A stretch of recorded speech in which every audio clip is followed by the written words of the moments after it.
Assalomu alaykum. Bugun aynan kecha va'da qilgan o'sha ustav kapitali haqida gaplashgan videomizga aynan 1S va 1UZdagi holatlarni ko'rib chiqadigan videoni olamiz. Endi programmada qanaqa ishlash kerak va qaysi hujjatlarga e'tibor berish lozimligi haqida aniq va tiniq gaplashib olamiz. Yaqinroq kelamiz, balandroq qilamiz. Ketdik. Birinchi bo'lib, aynan 1UZda qanaqa qilib ustav kapitallari kirgizilishini hozir ko'rib o'tamiz. U uchun aynan umumiyga o'taman. Umumiyga o'tganimdan keyin menda qo'l o'tkazmalari mavjud bo'ladi. Biz bilamiz, o'sha darsda ham ko'rsatib o'tdim. Bundan oldingi videoda ham qanaqa qilib qaysi provodka bilan ustav kapitallari kirgizilishini qo'l o'tkazmalariga o'taman. Undan keyin bu yerda добавить bosaman, ya'ni plyusni bosaman, shuni qo'shishi qo'l o'tkazmasini ko'raman. Misol uchun, korxonamiz 1-iyulda ochilgan bo'lsa, u holatda 1-iyulda olaman. Endi bu yerda добавить tugmasini bosaman. Debit hisob varog'ida 4610 degan shotimiz bo'ladi. 4610 ni tanlayman. Shotlar rejasidan olib, demak mana 4610. Bizada subkontamizda aynan ta'sischi kimligi kerak bo'ladi. Aynan shuni kirgizib o'taman. Xo'p, subkontomizdan imminni 3 nuqtani bosib, ta'sischilarimiz kimligini kirgizishimiz kerak bo'ladi. Endi bizda hozir mana bu yerda boshqalar, prochi buyurtmachilar, pul yetkazib beruvchilar, поставщики bor. Bizani bu yerga aynan bitta yangi papka ochamiz-da, misol uchun ta'sischilar deb kirgizamiz. Ta'sischilar. Endi ta'sischi bitta bo'lishi mumkin, ikkita bo'lishi mumkin, 3ta bo'lishi mumkin va hokazo. Buni ichiga, ta'sischilarning ichiga bitta yangi ta'sischi qo'shamiz. Добавить o'sha yangi element qo'shish plus yoki klaviaturada insert degan knopka bo'ladi. O'sha insert bilan ham yangisini qo'shsanglar bo'ladi. Xo'p, demak, bizda yana bitta narsani ko'rsatib o'tib, o'tgandan keyin plyusni bosamiz, qo'shamiz. Agar ta'sischimiz yuridik shaxs bo'lsa, ham yuridik shaxsning INNsini teramiz. Agar ta'sischimiz jismoniy shaxs bo'ladigan bo'lsa, u holatda bu jismoniy shaxs degan knopkani bosamizda, JSHRsini qo'yamiz. Aynan jismoniy shaxslarning shaxsiy identifikatsion raqamini. Получить данные контрагента deyapti. Xani bosaman. Aynan bu odammi, mana bu odamni ko'rdik. Shu odam bo'yicha hamma ma'lumotlarni to'ldirib berdi. Saqlashni bosaman, OK bosaman, bo'ldi. Demak, ta'sischimizni kirgizamiz. Undan keyin kredit hisob varag'ida aynan 8330 ni ko'rgandik. Esingizda bo'lsa, ustav kapitalni. Endi umumiy hisobda summasini kirgizaman. Misol uchun 37 million bo'lsin ustav kapitalimiz. 37 million so'm ustav kapitalni kirgizaman. Valyutada bo'lsa, valyutasini kirgizlar. Agar nobodo ta'sischilar bir nechta bo'ladigan bo'lsa, u holatda bir nechta ta'sischi qo'yib chiqsanglar bo'ladi. Plus bosib. Saqlashni bosaman, OK bosaman. Hujjat o'tkazilsinmi deyapti, xani bosaman. Bu holatda menda bo'ldi, bu provodka berildi. Endi umumiy hisobda ko'radigan bo'lsak, mana bu holatda ustav kapitali 1UZ platformasiga kirgiziladi. Endi 1Sda bu holat qanaqa bo'ladi va qaysi joydan kirgizishimiz kerak? Operatsiya degan joyda ikki xil holat mavjud bo'ladi. Bittasi формирование уставного kapitali bo'ladi, operatsiya введенная вручную. Biz aynan hozir 1UZda operatsiya введенная вручную ko'rgandik. Вручную operatsiya bo'yicha bunda ham ko'rsatib beraman qaysi holatda bo'lishini. Demak, создать bosaman, operatsiya qilaman. Aynan yangi operatsiya qotganimni 1-iyul holatiga ustav kapitalini kirgizyapman. Содержаниеga ustav deb yozaman, misol uchun. Ustav kapitali. Добавить bosaman. Demak, добавить manda 4610 degan shotim bo'ladi. Hop, 4610 shotimni subkontasini olaman. Aynan kimligini, ta'sischini. Bu yerda kontragent degan joyda endi создать gruppa qilaman-da, naminavaniyga ta'sischilar deb yozaman. Ta'sischilar deb yozaman. Записать закрыть bosaman. Ta'sischilarim ichiga kiraman. Yangi ta'sischi sformirovka qilaman. xuddi shu holatda bo'ladi. Yangi ta'sischi formirovka qilayotgan paytimda bunda ham yuridik litso turibdi. Menga fizitso kerak, ya'ni jismoniy shaxsi PNFL ni kirgizaman. Заполнить rekviziti по PNFL degan joy bor. O'sha yerda bossam, aynan PNFL bo'yicha menga to'ldirib beradi mana kerakli ma'lumotlarni. Записать, закрыть qilaman. Tanlab olaman bu ta'sischini. Undan keyin kredit shotim boya aytgandek 83.30 bo'ladi. 83.30 ni kirgizaman summasiga 37 million ustav kapitalini qo'yaman. Ustav kapitalini qayerdan olamiz? Bizning qo'limizda ustav bo'ladi. O'sha ustav bo'yicha o'sha summani kirgizib qo'yishim kerak bo'ladi. Qog'oz ochasizlar, qog'ozda yozilgan summani qo'yasizlar. Bunda ham xuddi shunaqa ta'sischilar bir nechta bo'ladigan bo'lsa, bir nechta ta'sischini kirgizishingiz mumkin bo'ladi. Записать, закрыть qilaman. Menda aynan bu provodka o'tganini ko'rishim mumkin bo'ladi. Endi bu holatda aynan 1Sda ikki xil holatda kirgizishimiz mumkin deganni formirovание уставного kapitali создать qilaman. Men bu yerda просто ta'sischini o'zini kirgizaman. Bu yerda provodkani o'zi avtomat oladi. Hozir bitta narsa ko'rsatib o'taman. Sanasini to'g'rilab qo'yishim kerak. Endi men hozir bu narsani kirgizishimdan oldin оборотный saldo va ведомость ochib ko'rsatib beray sizlarga. Mana 1-iyuldan aynan 37 millionni qo'yib beryapti mana. Men kirgizgan ruchnoy provodkada. Endi bu holatda hozir ikkinchi 37 millionni kirgizaman, 64 millionga ko'rsatib turadi. Ko'rishingiz uchun qo'yman. Добавить qilaman, показать все ta'sischilar ichidan boyagidagi kirgiziladi bu. Tanlayman, vznos summani kirgizaman, 37 millionni. Mana 46 ni o'zi olib beryapti. Провести закрыть qilsam, formirovkani boshqatdan bersam, mana 74 millionga ko'tariladi. Ya'ni ikkita 37 millionni ko'ryapti. Mana shu holatda kirgiziladi. Endi bittasini o'chirib tashlsam bo'ladi, u problema narsa emas. Misol uchun men mana buni delete ga qo'yaman. Dani bosaman, buni o'chirib qo'ygan bo'laman. Mendan bu provodkani endi olmaydi 37 millionni o'zini ko'rsatadi. Endi keyingi holatda, ya'ni ta'sischi hisob raqamiga pulni qanaqa qo'yadi yoki bo'lmasam aynan hisob raqamiga tovar bilan qanaqa kirishini reklamadan keyin ko'ramiz. Bu korxonada nima qilish kerak ekan? Hisobotlarni qanaqa qilish kerak ekan? Yaxshiroq buxgalteriya qayerdan topaman? Hamma buxgalter davlatga hisobot beradi. Menga kim hisobot beradi?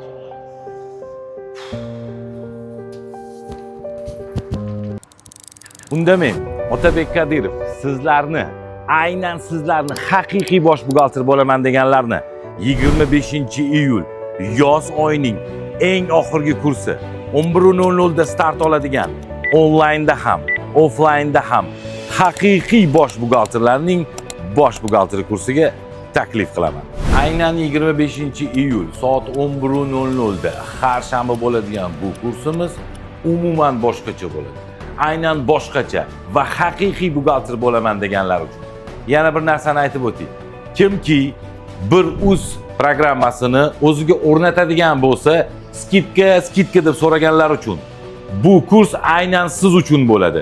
Demak, quyida keltirilgan promokod bo'yicha bir uzga murojaat qiladigan bo'lsangiz 30% skidkaga ega bo'lasiz. Bemalol Otabek Kadirov kurslarida haqiqiy bosh buxgalter bo'lmoqchi bo'lganlar uchun ayni muddao va yozning oxirgi va haqiqiy bosh buxgalterlarning bosh buxgalter kursining oxirgi versiyasi.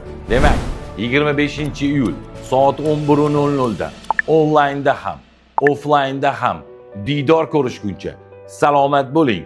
Haqiqiy bosh buxgalterlarning bosh buxgalterlari.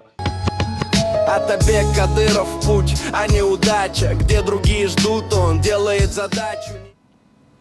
Xo'p. Bruzdan boshladik. Aynan bruzda kirma operatsiyalari qanaqa bo'ladi? Birinchi bo'lim misol uchun ta'sischi 7 millionini pul bilan kirgan, 30 millioniga misol uchun qanaqadir tam kompyuter bilan kirgan yoki 30 millionni pul bilan kirgan, 7 millionga kompyuter bilan kirganini ko'ramiz. Inventar sifatida kompyuterni e'tirof etamiz. Kelinglar, 7 million so'mlik tam notebook bilan, o'zining uyidagi notebook bilan ta'sischi korxonaga kirib kelayotgan bo'lsa. Endi u notebook sotish uchun olingan yoki misol kelinglar, tovar sifatida ko'raylik, aynan sotilish mumkin bo'lgan holatini 4 ta notebook bilan kirib kelyapti. Ta'sischi 30 millionga, ya'ni 4 ta notebook bu bizda 30 million bo'lsa 7,5 milliondan bo'ladi har bittasi va uni aynan tovar sifatida kirgizayotgan bo'lsak. Tovar moddiy zaxiralarga o'taman, kirimni bosaman. Kirimni bosganimdan keyin qo'shish elementini bosib, yangi qo'shib olaman. Оплата, счётка оплате поставщикамni o'chirib tashlayman. Bu yerda bizda mol yetkazib beruvchilardan olmayapmiz. Bu narsani aynan ta'sischidan olyapmiz. Shuning uchun 4610 ni tanlayman. Учредительni va kelaylik 7-iyul kuni aynan 7,5 millionlik 4 ta kompyuter bilan kirayotgan bo'lsin. Subkontani olaman. Menda mana ta'sischilar degan joyim bor. Aynan shu ta'sischini tanlab olaman. Undan keyin saqlash joyini основной sklad olaman. Endi boshqa skladlaringlar bo'lsa, boshqa sklad olsanglar ham bo'ladi. Bu yerda aynan shu основной bo'lish shart emas. Undan keyin tovarni qo'shaman. Demak, men bu yerda yangi element qo'shish qilaman. TMZni kerakligini tanlab olaman. Demak, bizda tovar bo'ladi bu. Tovarga o'taman. Yangi tovar qo'shaman. Misol uchun Samsung notebook desam, misol endi yozyapman. Sizlar o'zingizlarda qayerdan olinadi bu narsa? Bu narsa o'zi boshida bu yoqqa kirgizishdan oldin bunga ham asoslantiruvchi hujjat kerak bo'ladi. Demak, ta'sischi 4 ta notebook bilan kirayotganligi to'g'risida topshirish dalolatnomasi tuziladi. Ta'sischi tarafidan 4 ta notebookka topshirish dalolatnomasi tuziladi va u ta'sischi tarafidan topshiriladi. Korxonaning rahbari uni qabul qiladi, imzo chekadi, qabul qildim deb. Ana shu hujjat bo'lgandagina mana Mamutga kirim qila olasizlar. Demak, Samsung notebook bo'ldi. Agar MIHIK kodi bo'ladigan bo'lsa, MIHIK kodini kirgizasizlar. Endi ta'sis tarafdan kelayotganda kamdan-kam holat bo'ladi. Tovar MIHIK kodini aniqlashtirish uchun bu Samsung notebooklarning kirim operatsiyalarida o'sha dalolatnoma bilan soliqchini chaqirasizlar va soliqchi kelib, kerakli MIHIK kodni belgilab ketadi. Keyin bemalol prihodda ko'rinaveradi u narsa. Demak, tovarni skladni oldim.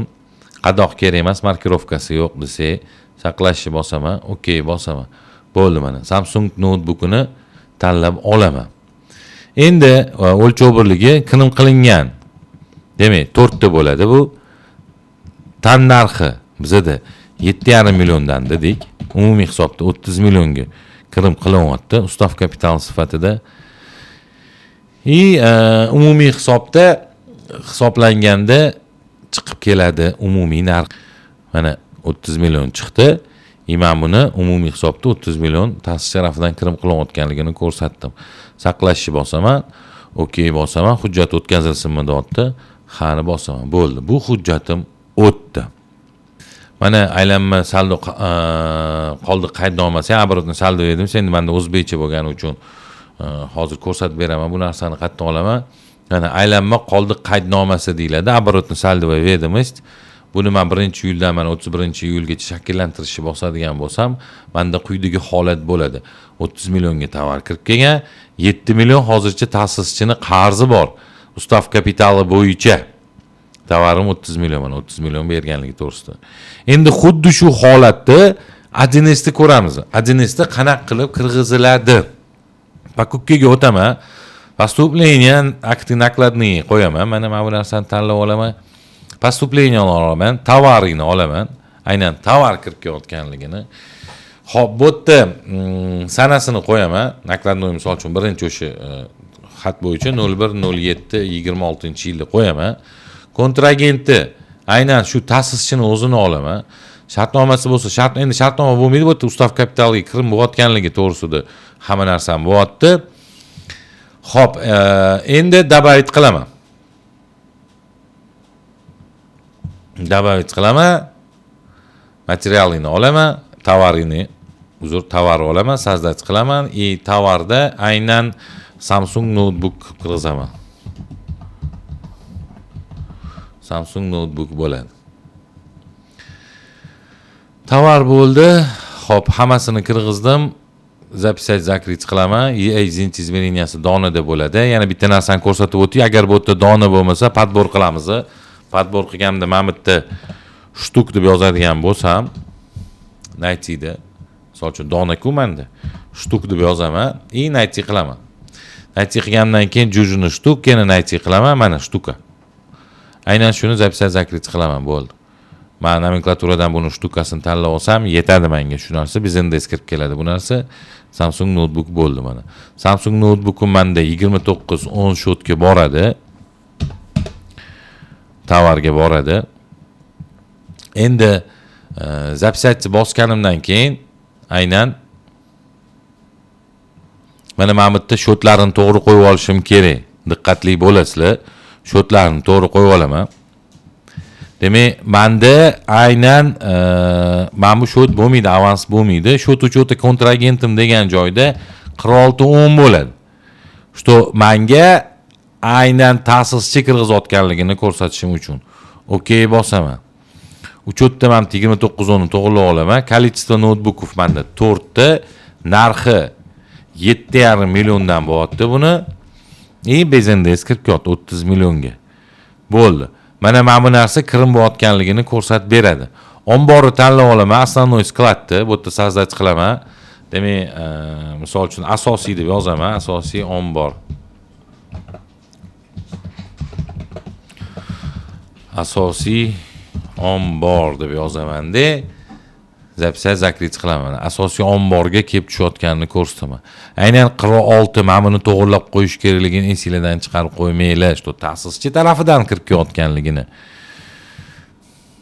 Endi omborni o'zgartirdim, uni o'zgartirdim, shuning uchun ham uni o'ngga o'zgarib qo'yapti. Zapisa zakrit qilaman. Провести zakrit qilaman mana. Bo'ldi. Aynan bu narsa kirim bo'lganini ko'ramiz. Hozir endi отчетni ichidan обороткасini formirovka qilaman. Mana ahamiyat bersanglar 37 million ta'sischiniki, mana 30 million tovar bilan 30 million hozir tovarni aslatgan mavjudligini ko'rdik. Endi keyingi holatimizni ta'sischi puli bilan kirib keladi. Qolgan 7 millioni puli bilan shakllantirilgan bo'lsa, misol uchun 10-iyul kuni. Buni ham bir o'zda ko'ramiz. Birinchi bank kassasiga o'taman. Aynan bank hujjatlariga boraman. Bizda misol uchun ta'sischi borgan, bankka 7 million qo'ygan naqd pul ko'rinishida. Bank ko'chirmasini tanlayman. Aynan bank ko'chirmasidan olayotganimni 10-iyulda olaman.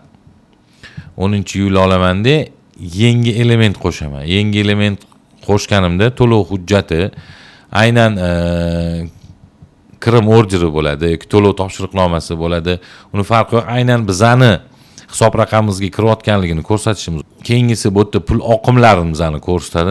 Nima pul oqimi, qayerga nima to'lanayotganligi yoki qayerdan nima kelayotganligini ko'rsatib beradi bu yerda. Bu yerda korrespondent shot kirim bo'layotganligini ko'rsatib beradi. Biz bu yerdan aynan 46 10dan kirim bo'layotganini tanlab olamiz. 51 ga subkontadan kimdan kelayotganini tanlab olamiz. Ta'sischidan, aynan shu ta'sischidan. Undan keyin kirim summasi 7 million so'mligini ko'rsatib o'taman. Men bu yerda to'lov maqsadiga ustav kapitali deb yozaman. Ustav kapitali. Mana.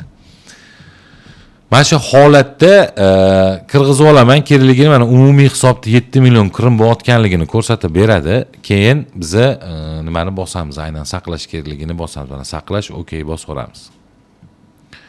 Okey bosamiz. Hujjat o'tkazilsinmi deyapti. Qani bossam, menda hujjatim o'tganligini ko'raman va yana aylanma qoldiqni ko'radigan bo'lsam, mana shakllantirishni bossam, xuddi shu ta'sischi tarafidan chiqqan qarzdorlik qolmagani, hisob raqamida 7 million borligi ko'rinib turibdi. Endi ajinesti qanaqa bo'ladi bu holat? Bank kassasiga o'taman. Bankskiy vypskiy kiraman. Поступление bo'layotganligini ko'rsataman. Aynan kirim bo'layotganini 1-iyul sanasini qo'yaman. Оплата от покупателя bo'layotganda biz buni прочий поступление qo'yamiz. Ya'ni boshqa to'lovlar bo'layotgan. Shuni platerishda aynan shu ta'sischini tanlaymiz. Summa 7 millionligini ko'rsataman. Shot Rashotovda 4610 olaman, chunki ta'sis tarafidan kirgiziladi bu provodkasi bo'yicha. Kontragentda ham shuni tanlab olaman. Назначение платежа ustav bo'ladi. Bo'l. Провести закрыть bosaman, 7 million o'tadi. Xuddi shu обороткада ko'radigan bo'lsa, shu holatda. Boyga holat mana 30 millionlik tovar bor omborda. 7 million so'mlik hisob raqamimizda pulimiz bor. Ta'sis tarafidan hech narsa qarzdorlik mavjud emas. Ustav kapitaliga 37 million qarzimiz borligi. Har bitta hujjatni asoslantiruvchi narsalar mavjud. Demak, kirim bo'layotganda dalolatnoma topshirish dalolatnomasi bo'lishi kerak notebookka. Mana bunda bizda vipiskamizda aynan ustav kapital sifatida kirgizilgani ko'rinib turadi. Mana bu summa oshib ketish natijasida mana bu qizarishni boshlaydi o'zi. Bunda ham bir o'zida ham qizarish nimadan deganda o'zimizni noto'g'ri qilayotgan xatti-harakatlarimizdan bo'ladi. Eng kechagi darslarda o'tgani mana shu narsaga juda ham qattiq e'tibor qaratib turinglar. Umuman olganda mana shu. Demak, agar videomiz ma'qul kelgan bo'lsa, like, podpiskani unutmanglar. Qaysi programma sizlarga qulayligini o'zingizlar hal qilasizlar. Faqat bu programmada promokod bor, u programmada hozircha yo'q. Kelasi darslarda ko'rishguncha salomat bo'ling, buxgalterlarning bosh buxgalterlari. Атабек Кадыров путь, а неудача. Где другие ждут, он делает задачу. Qaysi kursni bitirsangiz buxgalter bo'lishingizni yoki kurslarni bitirib shogird bo'lib qolaman yoki bo'lmasam doimiy yordamchi bo'lib yana qanchadir vaqtimni ketkazishim kerakmi deb o'ylayotganlar uchun bizning kursimiz, ya'ni shaxsan men Otabek Kadirov buxgalterlarning bosh buxgalteri kursiga start beraman. Kursimiz davomida siz umuman boshqa atmosfera, umuman boshqa buxgalteriya, siz hattoki tasavvur ham qila olmagan buxgalteriyani, siz umuman boshqacha qilib tasavvur qilgan fanni, tasavvur qilgan kasbni oddiy yo'nalishda haqiqiy bosh buxgalter bo'ladigan darajada o'rgatadigan kasb sifatida ko'rsatib beraman. Bizning kurslarimiz onlayn va offlayn tarzda bo'lib o'tadi. Albatta bu kurslarimizda siz ishlab chiqarish buxgalteriyasi bo'ladimi, xizmat ko'rsatish buxgalteriyasi bo'ladimi, savdo bo'ladi, magazin, apteka, qurilish, qaysi sohani buxgalteriyasi bo'lishidan qat'iy nazar, siz haqiqiy aynan bosh buxgalter qanday bo'lishini bilib olish imkoniyatiga ega bo'lasiz. Quyida keltirilgan raqamlarga qo'ng'iroq qiling, yoziling. Joylarimiz soni guruhlarda 18 kishi. Kichik guruhlarimizda 5 kishi hamda yakka tartibdagi guruhlarimiz ham mavjud. Agar siz ishlayotgan buxgalter bo'lsangiz ham tashrif buyurishingiz mumkin. Nimadir hisobotlarni qila olmayapsizmi? Yoki kimdandir yordam so'rashni bilmayapsizmi?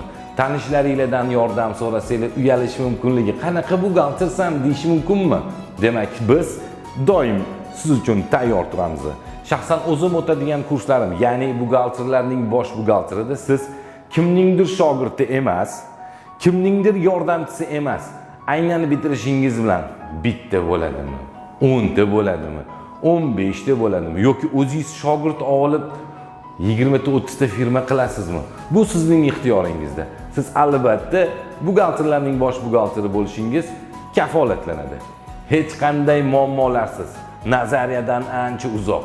Buxgalterlar haqiqatdan ham qanday ishlashini bilmoqchi bo'lsangiz, biz birinchi darsdan sizni korxonada buxgalter qanday bo'lishini o'tkazib ko'rsatishni boshlaymiz. Hujjatlar bilan ishlashni boshlaysiz.